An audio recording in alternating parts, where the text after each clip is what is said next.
여러분 안녕하십니까. 9월 10일 주일 넘치는 우리 교회 매일 묵상 시작하도록 하겠습니다. 오늘 본문 말씀은 열왕기상 3장 16절부터 28절까지 말씀입니다. 어제 우리 본문을 통해서 살펴본 바는 솔로몬이 이제 1,000번제를 드리고 하나님께 지혜를 구해서 하나님께서 지혜도 주시고 또 여러 가지 솔로몬이 구하지 않은 것까지 함께 주셨다라는 것을 살펴보았습니다. 오늘 본문 말씀은 그 솔로몬의 지혜가 얼마나 대단한 건지를 확인해 주는 본문이라고 생각하시면 되겠습니다. 바로 이 두 창기의 재판인데요. 흔히 솔로몬의 재판으로 알려져 있습니다. 아마 인류사를 통틀어서 가장 유명한 재판이고 가장 심플한 재판이 아닌가라는 생각을 해봅니다. 오늘 이 본문 말씀을 통해서 몇 가지 우리에게 주시는 영적 교훈들을 한번 살펴보고자 합니다. 사건을 좀 볼 것 같으면요. 예루살렘에 창기 2명이 있었다라는 겁니다. 이 창기라는 것은 몸을 팔아서 먹고 사는 사람들이란 뜻이죠. 사실은 이스라엘에게는 금지되어 있는 사람들이었기 때문에 아마 그 여부스 사람들, 그 토착민들이지 않을까라는 생각을 한번 해보고 있습니다. 어쨌든 간에 이 창기 두 사람이 한 집에 살았는데 아이를 서로 낳게 된 겁니다. 한 사람이 아이를 낳고 또 3일 뒤에 또 한 사람이 아이를 낳게 된 거죠. 두 사람이 함께 이렇게 거주하고 있었는데 어떤 한 여자가 이 잠버릇이 고약했는지 이 아이를 깔아뭉개게 돼서 아이가 죽게 된 겁니다. 자신의 아이가 죽었다는 것을 알게 된 사람이 살아있는 그 아이와 바꿔치기 하면서 이제 이 일이 시작된 것이죠. 두 여자 모두 다 살아있는 아이가 내 아이다라고 이야기하는 것을 볼 수 있습니다. 이 문제는 그 당시에 굉장히 큰 사건이었을 겁니다.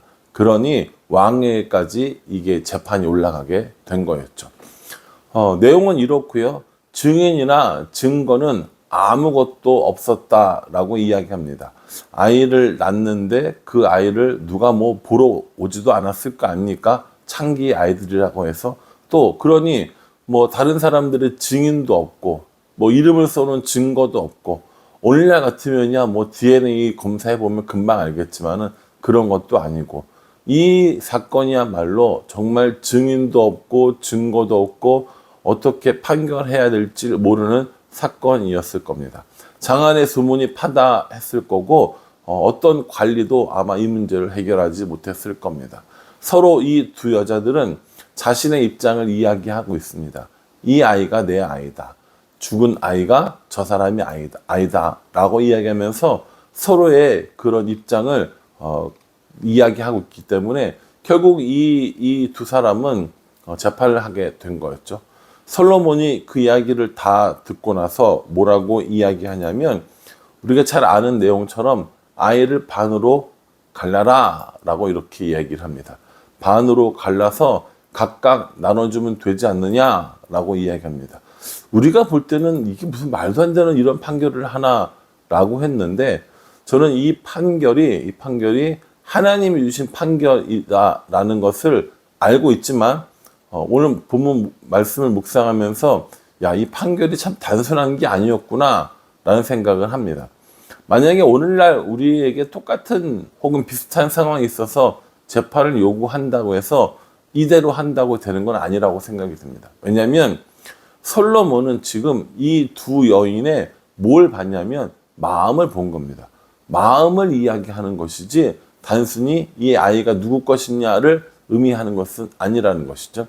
오늘 솔로몬이 그렇게 아이를 반 나눠서 각각 줘라라고 하니까 26절에 그 산 아들의 어머니 되는 여자가 그 아들을 위하여 마음이 불붙는 것 같아서 왕께 아뢰어 청하건대 내 주여 산 아이를 그에게 주시고 아무쪼록 죽이지 마옵소서 하되 다른 여자는 말하기를 내 것도 되게 말고 나누게 하라 하는지라 라고 이렇게 이야기합니다. 산 아기의 엄마는 마음이 불붙듯 했다라고 이야기를 합니다. 어떤 마음 때문에 불붙듯했습니까? 어떻게든 이 아이를 살려야겠다라는 마음 때문에 마음이 불붙듯했다라는 겁니다. 그러니까 솔로몬은 그걸 보려고 했다라는 것이죠.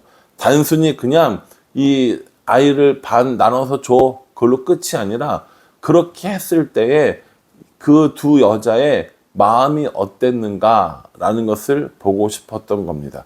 그래서 반 나누라고 결정을 했고, 산 아기의 엄마가 마음이 불붙듯이 일어나는 것을 보고 또 살려달라고 간청하는 것을 보고 그 여자가 진짜 엄마다라고 이렇게 결론을 내려주는 겁니다.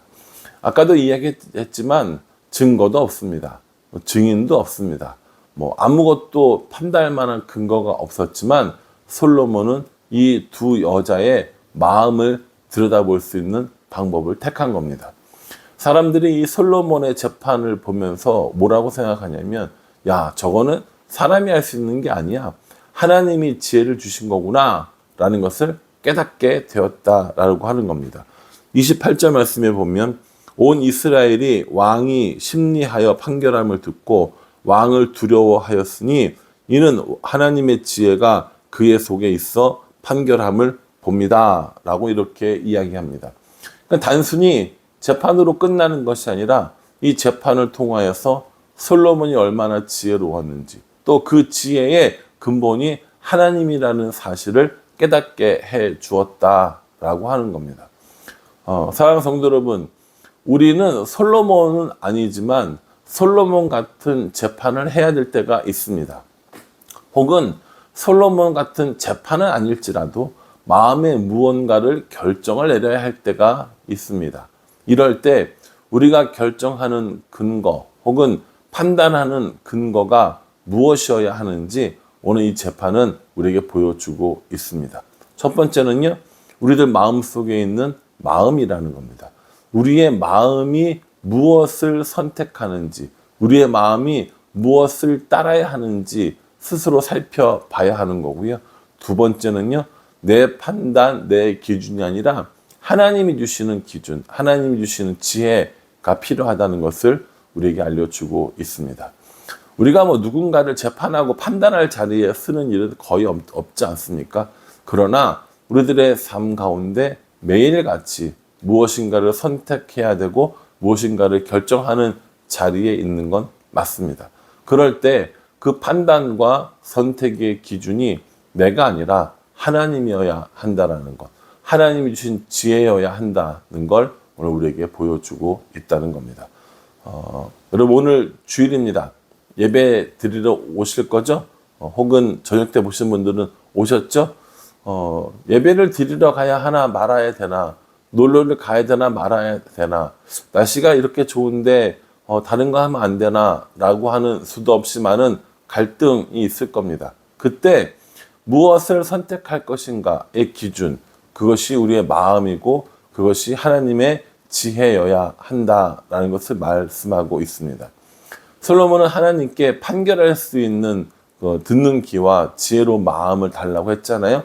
하나님께서 그것을 주셨고 그 지혜로 말미암아 이렇게 지혜로운 왕이 우리에게 있어, 그 왕을 하나님이 주셨어 라고 하는 걸 보여주는 것이 오늘 이 솔로몬의 재판의 과정 그리고 결과라고 보시면 되겠습니다. 사랑하는 성도 여러분, 오늘 본문 말씀을 통하여서 우리도 하나님의 지혜가 필요하다는 사실을 분명히 깨닫게 됩니다. 이 하나님의 지혜가 없으면 선택하고 결정하는 건 거의 불가능하다고 보시면 됩니다. 내 마음대로 살면 되지라고 한다면 필요 없어요. 그러나 하나님의 방법, 하나님과 함께라면 반드시 하나님의 지혜가 필요하다는 겁니다. 예배를 드리러 오는 과정 가운데, 또 삶을 선택하는 모든 과정 가운데 내 힘, 내 뜻, 내 생각이 아니라 하나님의 지혜로 함께하는 오늘 하루, 그리고 우리들의 삶이 되어질 수 있기를 주님의 이름으로 축복합니다. 기도하겠습니다.